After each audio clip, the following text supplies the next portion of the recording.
দর্শক আমন্ত্রণ এটিএন নিউজের সাপ্তাহিক আয়োজন popular life insurance company limited বিস্টক অনুষ্ঠানে আপনাদের সাথে আছি আমি গোলাম কাদির রবু। মূলত অর্থনীতি এবং ব্যবসা বাণিজ্যের নানা দিক নিয়ে আমরা এই অনুষ্ঠানে আলোচনা করে থাকি। আজ আমরা আলোচনা করব প্লাস্টিক ডোর এবং সেই সঙ্গে বিল্ডিং ম্যাটেরিয়ালস যেগুলো আছে সেগুলোর বর্তমানে যে বাজার চাহিদা এবং সব কিছু মিলে এই শিল্পের যে সংকট সম্ভাবনা সেসব নানা বিষয় আমাদের এই আলোচনায় উঠে আসবে। আজ আমরা অতিথি হিসেবে পেয়েছি মোস্তফা গ্রুপের চেয়ারম্যান মোহাম্মদ মামুন মুন্সি। জি মামুন মুন্সি, আপনাকে স্বাগত জানাচ্ছি আমাদের এই আলোচনায়। ধন্যবাদ আপনাকে এবং আজকের এই অনুষ্ঠানে আমাকে আমন্ত্রণ করার জন্য এবং এটিএন নিউজকে এবং এটিএন নিউজ পরিবারকে ধন্যবাদ। জি আপনাকেও ধন্যবাদ আরেকবার। আমি শুরুটা করতে চাই এভাবে যে একটা সময় তো ছিল, আমরা দেখেছি যে দরজা বলতেই কাঠের দরজা, কিন্তু সময়ের পরিবর্তনে আমরা খেয়াল করছি এখন যে কাঠের দরজার সেই জায়গা কিন্তু এখন দখল করছে বাংলাদেশে প্লাস্টিক দরজা। এই যে রূপান্তরটা সেটি আসলে কিভাবে সম্ভব হচ্ছে?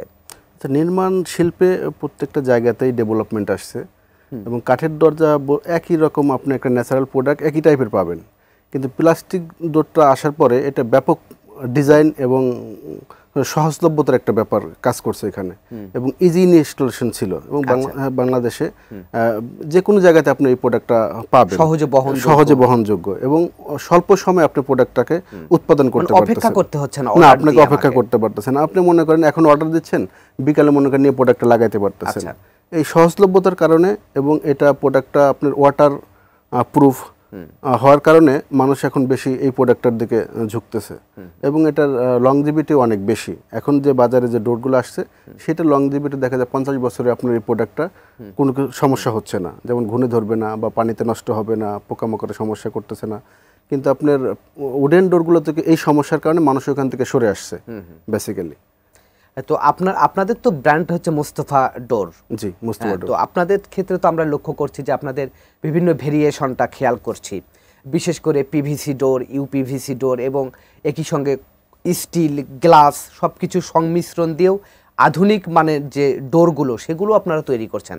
তো আমার প্রশ্নটা হচ্ছে সেটি হচ্ছে যে বাংলাদেশে তো অনেকগুলো রিপুটেড কোম্পানি, তার সঙ্গে পাল্লা দিয়ে আপনারা কিভাবে টিকে আছেন এবং এখানে ভালো করার পেছনে আসলে কোন বিষয়টা আপনাদের কাজ করেছে?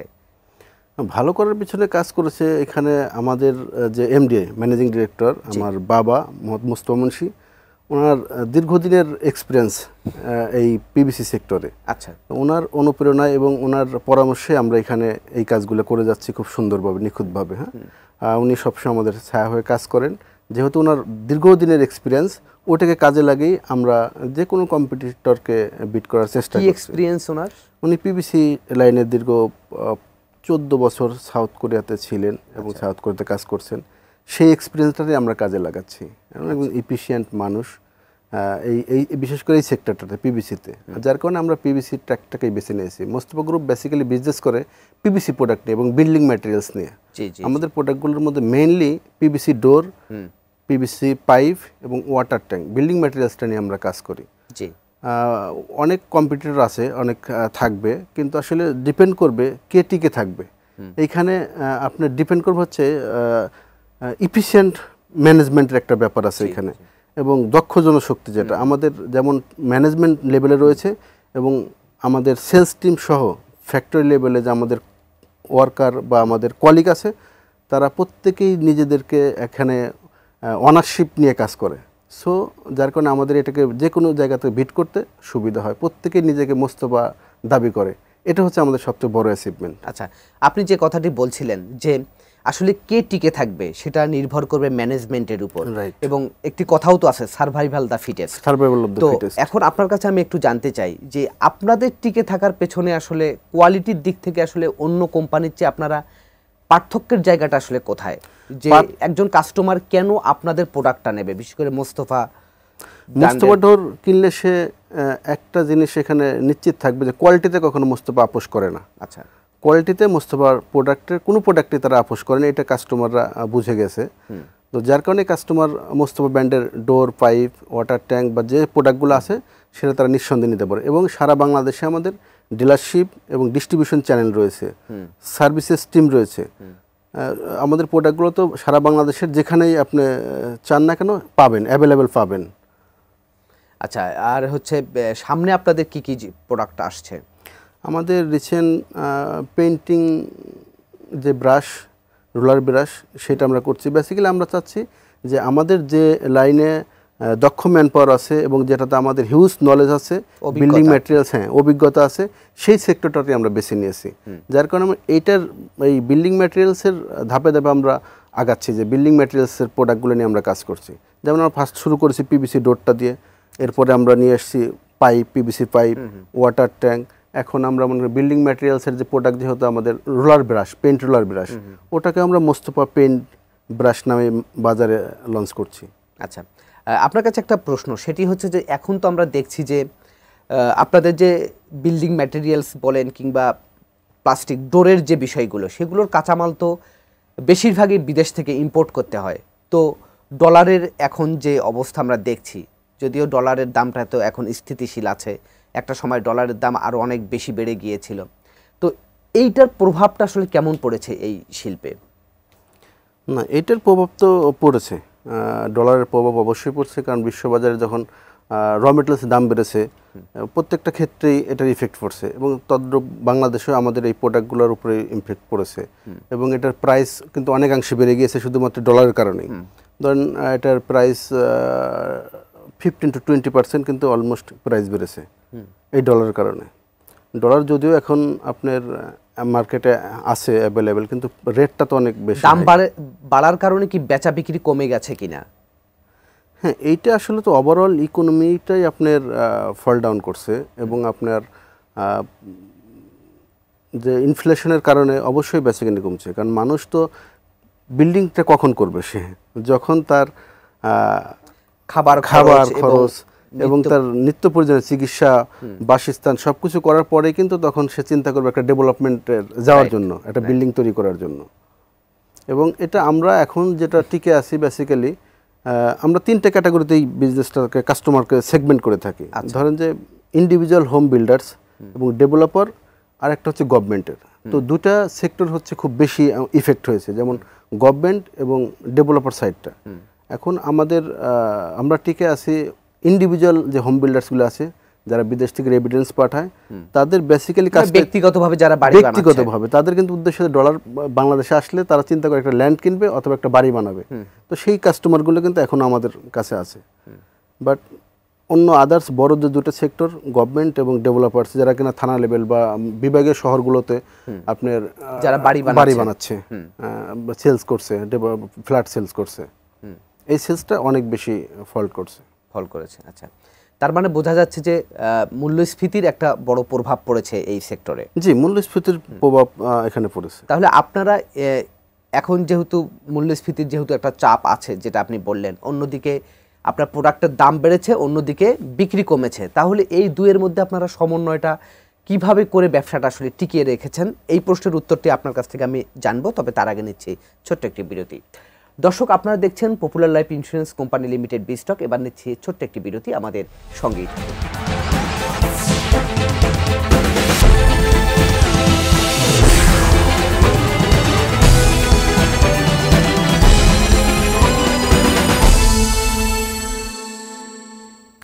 দর্শক, বিরতির পর আবারও ফিরে এলাম popular life insurance company limited বিস্টক অনুষ্ঠানে। আজ আমরা আলোচনা করছি প্লাস্টিক ডোর এবং সেই সঙ্গে বিল্ডিং ম্যাটেরিয়ালস আইটেমের বিভিন্ন বিষয় নিয়ে আমরা কথা বলছি। আজ আমাদের সঙ্গে অতিথি হিসাবে আছেন মোস্তফা গ্রুপের চেয়ারম্যান জনাব মামুন মুন্সি। জি মামুন মুন্সি, আপনাকে আরেকবার স্বাগত জানাচ্ছি। ধন্যবাদ। যে বিরতির আগে আপনার কাছে আমি একটি বিষয় জানতে চেয়েছিলাম, সেটি হচ্ছে যে একদিকে প্রোডাক্টের দাম বেড়েছে, অন্যদিকে মূল্যস্ফীতির কারণে মানুষের চাহিদা কমে গেছে, মানুষ কম কিনছে।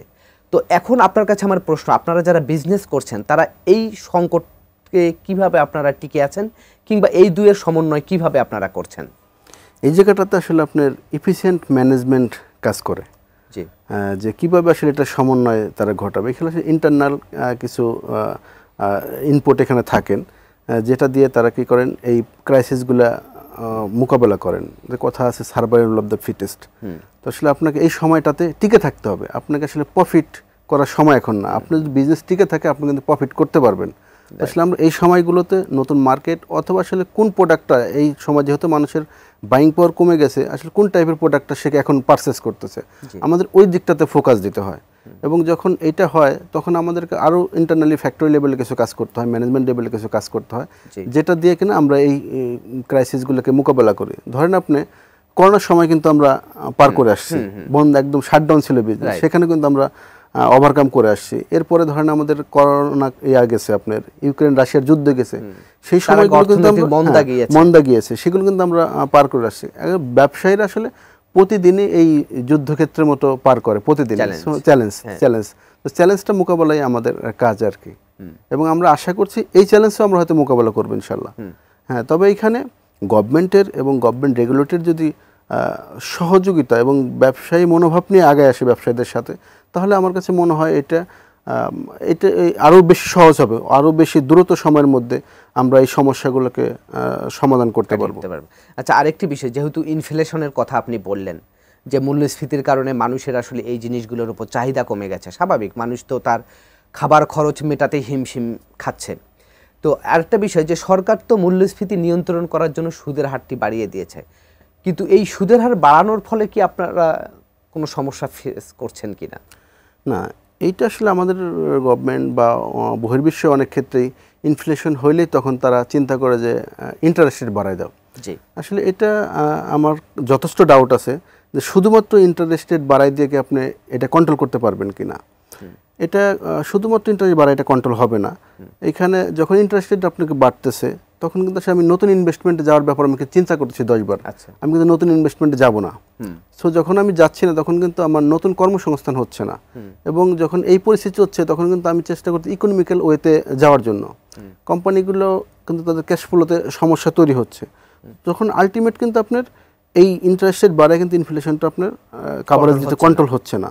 এখানে আপনার ইন্টারনাল এবং এক্সটার্নাল অনেকগুলো কাজ আমাদের করতে হয়। যেমন সাপ্লাই চেনটাকে আপনার অনেক বেশি স্ট্রং করতে হবে, আমাদের লোকাল সাপ্লাই চেন যেটা রয়েছে সেটাকে আরও বেশি স্ট্রং করা প্রয়োজন। আচ্ছা, এবং এখানে আরও অনেকগুলো বিষয় কাজ করবে।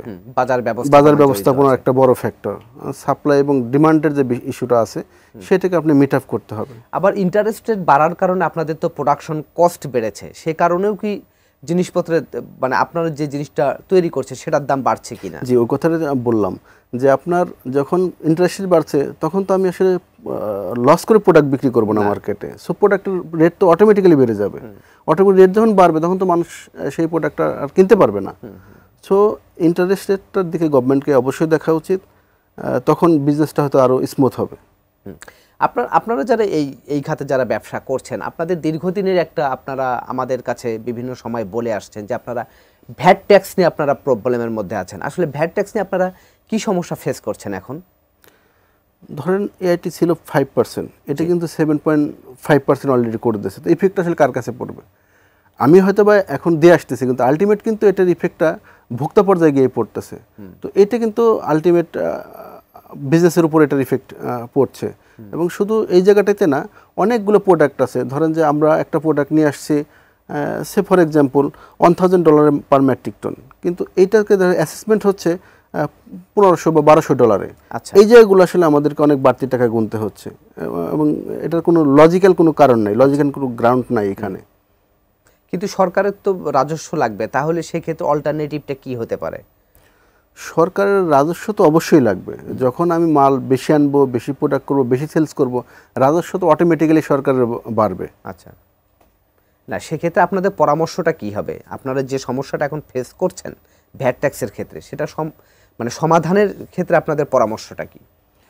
এটার সমাধান বিজনেসম্যানদের সাথে বা ব্যবসায়ী কমিউনিটির সাথে গভর্নমেন্ট এবং অথরিটিকে বসেই আসলে এই সমস্যার সমাধান করতে হবে, আমরা যেটা বিশ্বাস করি। এবং আমাদের ব্যবসায়ী পক্ষ থেকে হয়তো বা অনেক সময় এটার পরামর্শ দেওয়া হয় যে আসলে কীভাবে এই কাজগুলো করলে ব্যবসায়ী এবং রাষ্ট্রের উভয়ই এটার বেনিফিট নিতে পারে।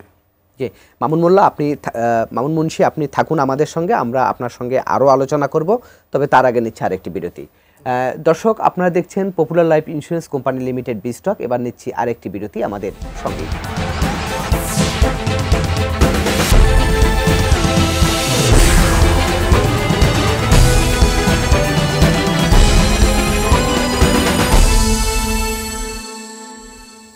দর্শক, বিরতির পর আমরা আবারও ফিরে এলাম popular life insurance company limited বিস্টক অনুষ্ঠানে। আজ আমরা অতিথি হিসেবে পেয়েছি মুস্তফা গ্রুপের চেয়ারম্যান জনাব মামুন মুন্সি। জি, আপনার কাছে এবার একটি প্রশ্ন, আপনারা যে সেক্টরে বিজনেস করছেন এই সেক্টরে এখন বড় সমস্যাটা কি এখন? আমাদের মেইন সমস্যাগুলো আমরা যেটা ফেস করছি ফ্যাক্টরি লেভেল, সেটা হচ্ছে বিদ্যুতের সমস্যাটা। কারণ আমরা এমন একটা প্রোডাক্ট নিয়ে কাজ করি, প্লাস্টিক প্রোডাক্ট, এটা আপনার যদি বিদ্যুৎটা মানে ন্যানো সেকেন্ডের জন্য টিপ করে, এটা আবার নতুন করে স্টার্ট করতে হয়। আসলে এই সেক্টরটাতে হচ্ছে আপনার নিরবচ্ছিন্ন বিদ্যুতের প্রয়োজন। আমরা মনে করি এটা যদি গভর্নমেন্ট আমাদেরকে ইনশিওর করতে পারে, আমাদের আরও বেশি সুবিধা হবে বিজনেস। মানে ধরেন যে আপনার ফ্যাক্টরি চালু অবস্থায় আছে, হঠাৎ করে বিদ্যুৎ চলে গেল, তখন কি আবার নতুন করে শুরু করতে হয়? প্লাস্টিক প্রোডাক্টের এটা একটা বড় সমস্যা, বিশেষ করে মনে করেন পাইপ বা ডোরের। তাহলে তো আপনাদের প্রোডাকশন কস্ট দ্বিগুণ হচ্ছে। হ্যাঁ, প্রোডাকশন কস্টটা বেড়ে যাচ্ছে, বিদ্যুতের সমস্যার কারণে প্রোডাকশন কস্ট আমাদেরকে বেড়ে যাচ্ছে। আচ্ছা, আপনারা মনে করেন এই যে আপনারা এখন বহুমুখী সংকট আপনারা মোকাবেলা করছেন, আপনারা মনে করছেন কিনা যে এই মুহূর্তে সরকারের আসলে কিছু করার আছে, বা সরকার কিভাবে আপনাদেরকে সাপোর্ট দিতে পারে? জি, অবশ্যই, মানে গভর্নমেন্ট তো আমাদেরকে সাপোর্ট দিলে এই সমস্যাটাকে অতি দ্রুত উত্তরণ করতে পারবো। ধরে নেন যে আমরা কিন্তু করোনাকালীন সময় গভর্নমেন্ট কিন্তু প্রণোদনা দিয়েছিলেন আমাদেরকে। ওই সময়টা কিন্তু খুবই ক্রাইসিস সময় পার করতেছিল ব্যবসায়ীরা, কিন্তু অনেক ব্যবসায়ী এবং আমরা নিজেও কিন্তু সেই গভর্নমেন্ট কিন্তু রাইট সময় কিন্তু টাকাটা আবার যখন আমাদের সুসময় আসছে, আমরা কিন্তু সঠিক সময় গভর্নমেন্টের বা ব্যাংকের টাকাগুলো কিন্তু রিটার্ন করেছি। তো এই সময়গুলোতে অনেক কোম্পানি কিন্তু ক্যাশ ফ্লোর সমস্যায় ভুগছে। তো এখন যদি গভর্নমেন্ট কোনো সাপোর্ট এখান থেকে পেত, এই সমস্যা তো বা থাকবে না, কিন্তু সমস্যা চিরস্থায়ী না। এই সমস্যা থেকে উত্তরণ হইলে কিন্তু ব্যবসায়ীরা আবার সেই টাকাগুলো কিন্তু ব্যাংকগুলোকে অবশ্যই ফেরত দেবে। আপনি কি প্রণোদনার কথা বলছেন? রাইট, অন কাইন্ড অফ প্রণোদনা, যে কোনো প্রণোদনায় আসতে পারে সেইখানে, এবং ব্যাংকের অবশ্যই নিয়ম নীতি মেনেই আসবে।